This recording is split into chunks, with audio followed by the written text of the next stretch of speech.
Call the March 2025 meeting of the MTA Finance Committee to order.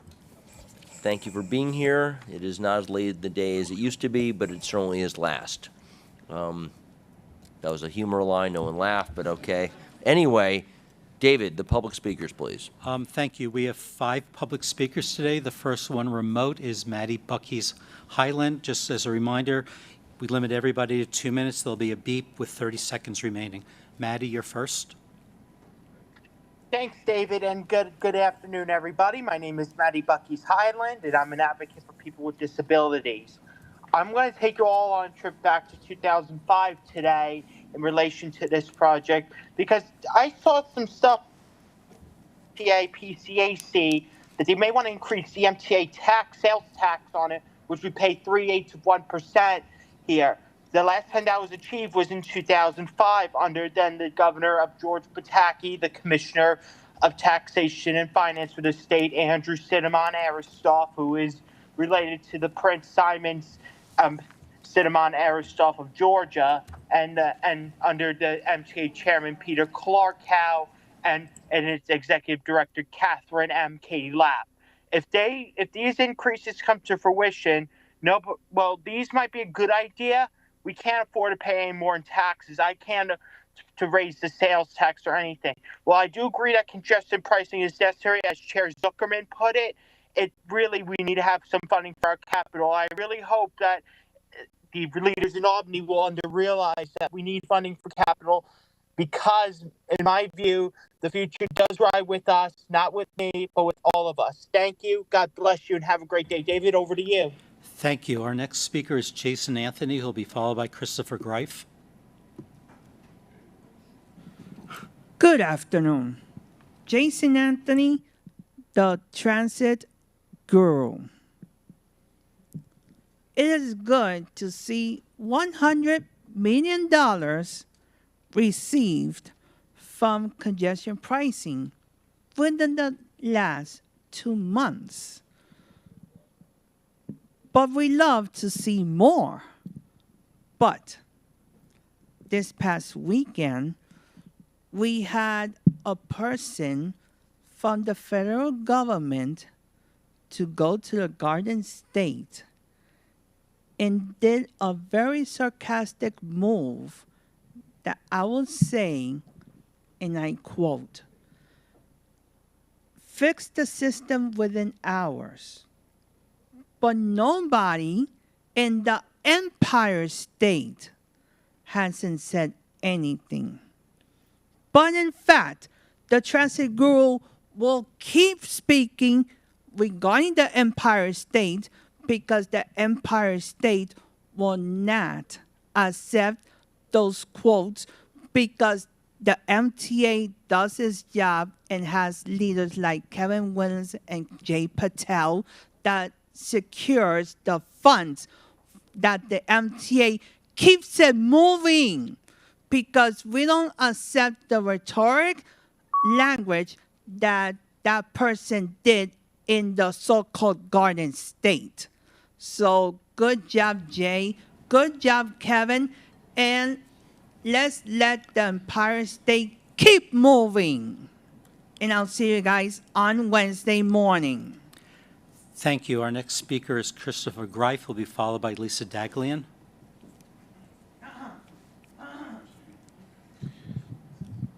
Good afternoon, everyone. I'm Christopher D. Greif as ADA Accessibility President.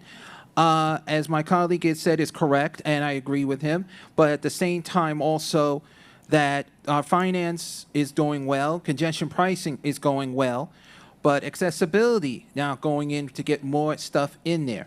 I just hope in the future, when we do accessibility stuff like Omni reduced fare, we can also still discuss the 30-day pass because it does help the families with disabilities, seniors, who like to do the monthly because they have to keep budgeting up their budget, which is a very well said and a really well do.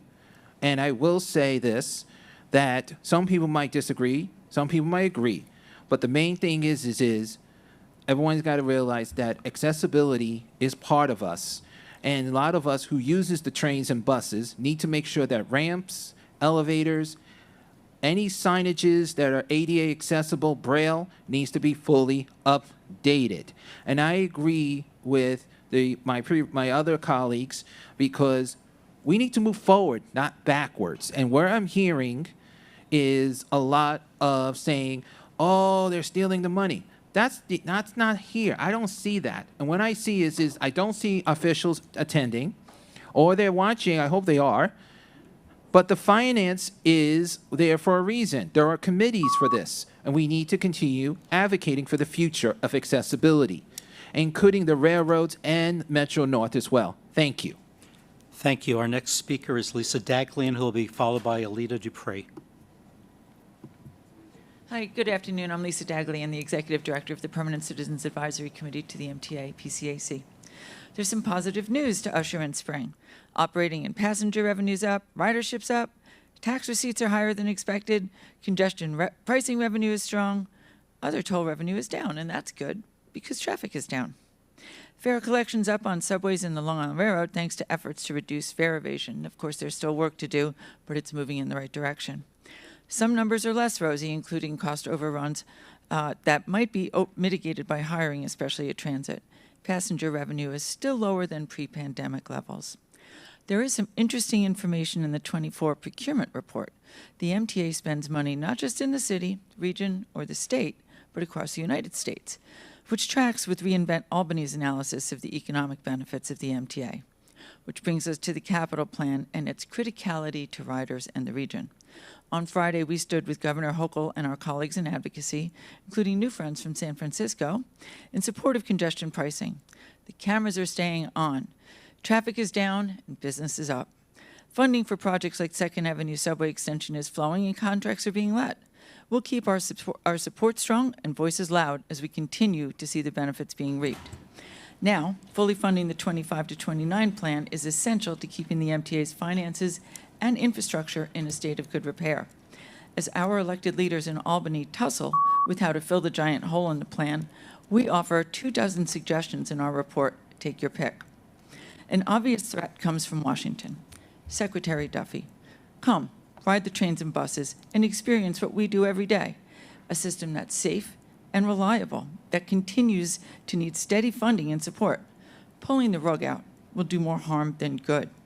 Please help. Don't hurt the millions of us who depend on a transit system every day. Thank you so much. Thank you. Our final speaker today is Alita Dupree.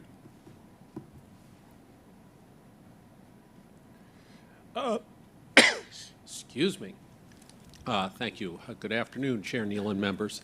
Alita Dupree for the record. She and her with Team Folds and talk about Finance Day. Thank you for setting a date for the sunsetting of MetroCard sales. It's time to move forward. Once we sunset the sales, then we can decide how much longer we will accept the MetroCards for use in the fare gates and fare boxes. And hopefully our customer base will start moving now to convert over to Omni. Because ideally on December 21, hopefully everyone will empty out their MetroCard balances and we can really start moving away from a dual system of fare collection. In the reports I read that we are doing better than budget in a lot of ways with our income, especially with congestion pricing, which I support and continue to do so. And it looks like we're really managing our program expenses with congestion pricing because we have to pay for all those cameras and all that infrastructure. It's $500 million worth. But really, the big thing that's coming up soon is floating that $15 billion bond. Yes, we have the $500 million bond that we have floated, and I think we're going to pay that off in fairly short order. But it is that $15 billion bond that once we get the proceeds from that, we're really going to be able to start getting the contracts out on the street and getting shovels in the ground and getting work done. I don't know what interest rates are going to look like, and I think our credit rating is doing fine. But we want to move on that, especially because that will solidify a contract for the collection of the congestion pricing methods. So let's keep the money moving. Thank you. Thank you. That concludes the public speaking section. Thank you, David, and thank you all our speakers. And I just want to, if I may, pick up on something Lisa said. Lisa, appreciate that you and your fellow advocates were out there supporting congestion pricing. We're going to hear our second report in a little bit from Jay about how it's doing. It's doing great, as several of the speakers also said. But we also know it's not sufficient. And I also want to suggest that your point about inviting Secretary Duffy to New York is a great thing. I'd like to invite him, in fact, to our next Finance Committee meeting. If he would like to join us and talk about why it's not important to support the economic engine of the country in New York sufficiently, I'd be thrilled to have him even get 4 minutes. If David will allow it, I'd like to give him 4 minutes and maybe even more for him to explain why it's not important to support the economic engine of the nation and maybe of the world, which is New York and its suburbs. So thank you for that, Lisa. We'll yield as much time as the Secretary would like, but he has got a pole position here for the next Finance Committee meeting, as long as you're okay with that, sir. Thank you very much. Anyway, can I have a motion to approve the February? Wow. Thank you, David. Second. Thank you. Any edits, corrections, deletions? Hearing none, all in favor say aye. Aye. Opposed, abstention, motion passes. The next up is the monthly finance performance report. David, could you please take us through the operating section, please? Thank you. Year-to-date results are through February and are compared to the adopted budget. This month's takeaways: overall February operating results were $174 million favorable, with about 45% of that due to favorable operating subsidy results. Operating subsidies were $76 million favorable, with just over half of that timing related. Paid ridership for all agencies was favorable, but B&T traffic was unfavorable to budget. Following through with that, farebox revenue was $17 million favorable, while toll revenue was $2 million unfavorable. Operating expense spending was favorable by $61 million, or 2.2%. Debt service was $2 million unfavorable, and capital subsidies were $25 million favorable. Operating subsidies were $76 million favorable, with just over half of this is timing related due to local operating assistance, which had been expected in December but we received in January. Results for the mortgage recording tax, the urban tax, and automated camera enforcement primarily comprise the remainder of the favorable operating subsidy results. Paid ridership for all agencies, along with B&T traffic, was favorable across the board. I apologize that B&T was unfavorable. Subway and bus fare evasion estimates are provided quarterly, and we don't have an update this month. Fares not collected on the Long Island Railroad were 2.3% in February, improved from 4.3% in January, and improved from 6.6% last February.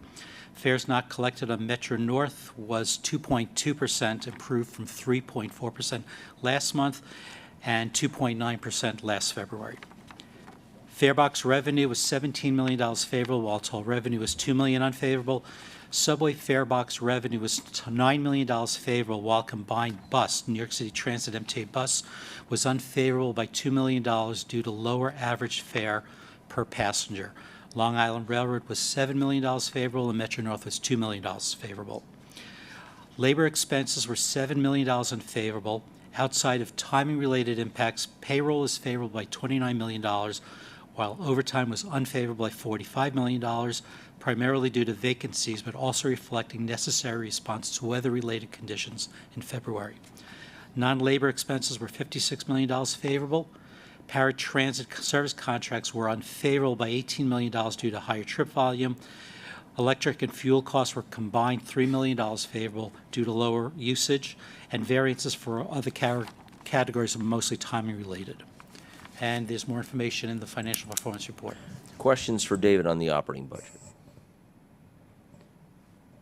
Okay, I have one. David, I see a really nice uptick in the MRT. Can you comment on it? Is this an emerging trend related to the real estate world, or is this just a blip? What I would say right now is that every month differs. What we've been seeing in terms of the cash that we received this month, which was last month's activity, it's basically flat with budget. So Okay. The last couple of months of upticks we did not see, although we didn't see a decline for the current month that we'll be reporting next month. Okay, well, we'll wait for a little more of an emerging trend then before declaring victory in the real estate world. Olga, finance portion, please. Good afternoon, everyone. This month's capital financing report includes details of 2 transactions that we priced since our last meeting. Is this better? And an $800 million bond anticipation note sale that we're planning for early April. The notes will finance transit and commuter projects. Before I will take questions, I just want to note that we've seen quite a bit of an increase in borrowing rates over the first 2 weeks of March, both in Treasury and municipal markets. We think this was mainly due to the uncertainty caused by the tariffs and the concerns that tariffs could be both inflationary as well as can slow down economic growth. The market showed some signs of recovery and stability when we priced our refunding transaction last week, but we ended up executing a smaller bond deal than we originally planned. And while we couldn't achieve everything that we set out to do, we still delivered $30 million of net present value savings with that transaction. Great, and thank you for that, driving that savings. Every little bit helps, so thank you very much. And now on to the, I guess, almost the piece de resistance of this meeting. It will become more routine as time goes on, but this is the second reporting of congestion pricing's progress. Our co-CEO, Jay Patel, please give us the... You've promoted me. Co-CFO, sorry. Don't tell Jano, please. Please, oh my God, sorry. Strike it from the record. Apologies. Co-CFO Jay Patel, please, the floor is yours. Yeah, she's jumping over you and she's moving up. Okay. Thank you, Chair. I'm happy to review the February results for congestion relief revenue and expenses. Very similar to January, which had 27 days. February was a full 28 days of the month. Going forward, we'll have 30 and 31, so they'll increase. February revenue was $51.9 million. That's $3.3 million higher than what we saw in January. The revenue breakdown is 66% is from passenger vehicles, 24% is from taxis and for-hire vehicles, 9% from trucks, and 1% from buses and motorcycles. Similar to January, 95% of that revenue is during peak times and 5% is off-peak. On an expense basis, very similar to January, there was $9.5 million of operating costs plus $2 million for mitigation accrual, totaling $11.5 million. Overall, net operating revenue for the month of February was $40.4 million. That compares to $37.5, which was January, so it's a $2.9 million increase over the January revenue, net operating revenue. What does that tell us? That tells us that we're on track to deliver $500 million of net operating revenue from congestion pricing. Overall, on a net operating basis, year to date, we're at almost $78 million of net revenue that will be transferred to the lockbox for use during for capital projects. David, question. Is that revenue collected, or is this expected? Sure. So most of the revenue is collected, right, from Easy Pass.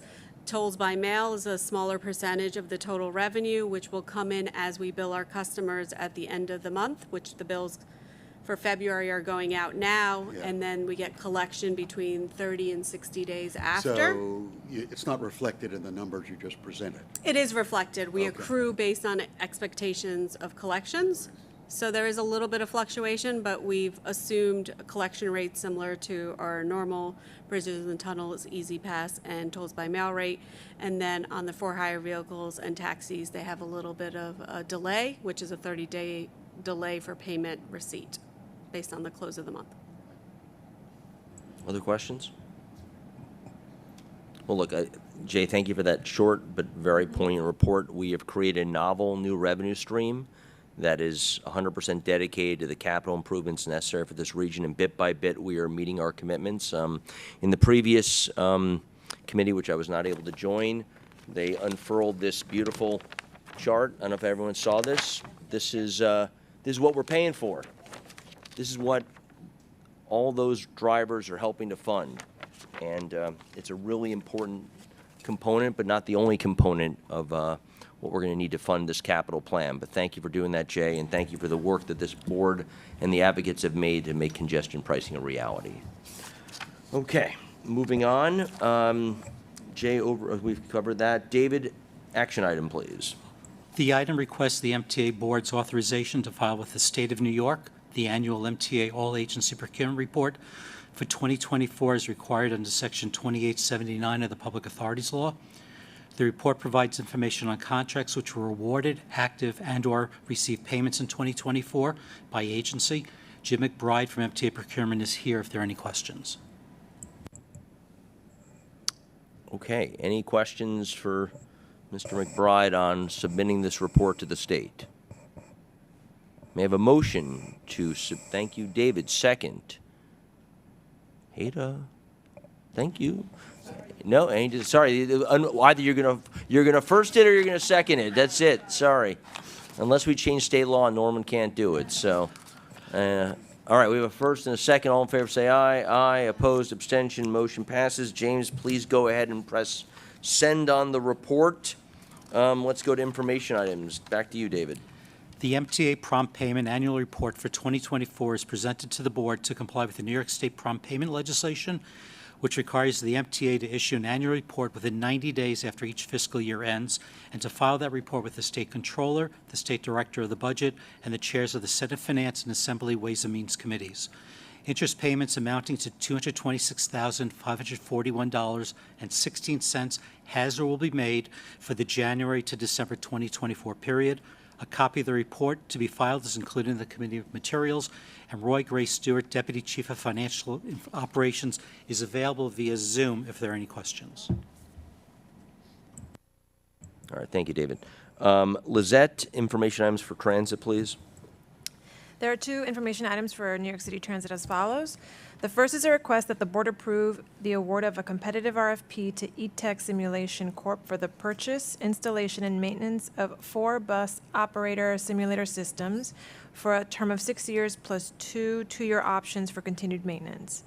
The second item is a request that the board approve the exercise of an option to extend a personal services contract awarded to Trillium CNG for the operation and maintenance of compressed natural gas fueling facilities for the Department of Buses and MTA Bus Company for a period of 3 years. There are no procurement information items for Metro North Railroad, Long Island Railroad, Bridges and Tunnels this month. I now turn over the microphone to Evan Iceland from C&D to brief you all on C&D procurement. Thanks, Lisette. So this morning at the Capital Program Committee, I presented the Project Management Consultant Services contract for the 2nd Avenue Subway Phase 2 project. It's a contract in the amount of $186.6 million. We're proposing award to the joint venture of AECOM and HNTB. It was a publicly advertised and competitively solicited contract. It was procured using the Brooks method, which is the it's the federal requirement for federally funded engineering consultant services contract. It's a one-step qualifications-based procurement method that we used. And then notably in this contract, there's a performance evaluation program. So the consultant can get a increased or decreased fee based on his performance.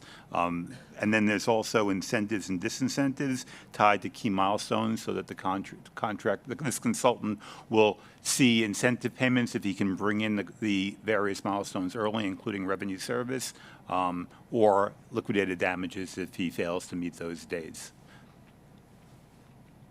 Any questions? Obviously exciting that we're moving forward and have our contract, and it's big enough to require 2 large players at the same time to partner up. So thank you for that, Evan. Thank you. Okay, monthly consolidated reports are in the committee books, and for the first time ever that I know of, we will have David Floyer join us remotely for real estate. He is on the Zoom. He is in the virtual land. Thank you, Mr. Chairman. Thank you, sir. Real estate has one administrative and two transactional action items for consideration and approval. The administrative action item is the MTA's all-agency real property disposition guidelines and all-agency personal property disposition guidelines required to be submitted to the board by the Public Authorities Law, sections 2895 and 28.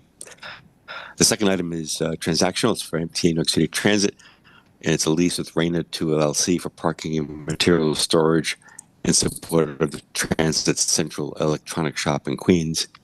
The third and final transaction item is for MTA Metro North, and there's a license with Muncie Developers and Builders Inc. for parking and access to their adjacent property along Commerce Street David, we're gonna, in Spring Valley. David, you're cutting There in is and out. one information item, which is to report on agreements, and that, sir? You're cutting in and out. Maybe David, maybe our Yeah. David locally here can read it. Sure. And if there are questions, we'll come back to Florio. I'm going to go back into the second item, which is when David started cutting out. The second item is for MTA New York City Transit and is a lease with Raina 2 LLC for parking and storage material in support of New York City Transit's Central Electric Shop in Queens. The third and final transactional item is for MTA Metro North, and it's a license with Muncie Developers and Builders, Inc. for parking and access to their adjacent property along Commerce Street in Spring Valley. Let's hold it there, and I'll take the vote, and then we'll. That information, David, back to David. I don't know if you could hear Haida's question. Where in Queens? I'm not really sure. It's near Flushing, perhaps. I think I'm not certain. It's in the staff summary. All right, you'll get, oh, I don't have it. You'll get I'll back to me. you. Yep. Okay, thank you. Yeah, yes. Well, maybe we'll hold it. If you want to abstain from that vote, if you want to abstain from that, we wouldn't have a quorum. So maybe we'll just hold. Why don't we just, if you want to do, why don't we hold that vote then to the full board meeting? If you're okay with that, Paige? Okay. So we're going to just hold that item off. Maybe we'll pull the Raina off, and maybe then the other two, are you comfortable with? Haida? Okay. So let me take a motion then on the Muncie deal and on the all-agency disposition guidelines. I have a motion. Thank you, David. Second, Haida. Questions? What? All in favor say aye. Aye. Opposed, abstention, motion passes. Information item, back to you, David Keller. There is one information item, which is the report on agreements entered into directly by the Real Estate Department pursuant to board policy. That report includes the renewal of the Vanderbilt Tennis Club in Hall D of GCT and a lease with Penn Concepts for 2 food and beverage retail usage on the mezzanine at 34th Street Herald Square Station. And David is happy to answer any questions. Are there any questions for David? I will just say that having heard a bit about this last week, it is exciting to have new retail uses at 34th Street Station. That's an area that is generally absent of commerce, but lots of other activity that's not great. So hopefully the commerce will help push out some of the less good activities in the area. And thank you, David Florio, for not only joining us, but putting that real estate product together. So thank you. Thank you. We've voted on that. Any new business for the committee? Hearing none, motion to adjourn. Thank you, David. Second, Haida. All in favor say aye. Aye. Thank you very much. See you Wednesday for the full board meeting.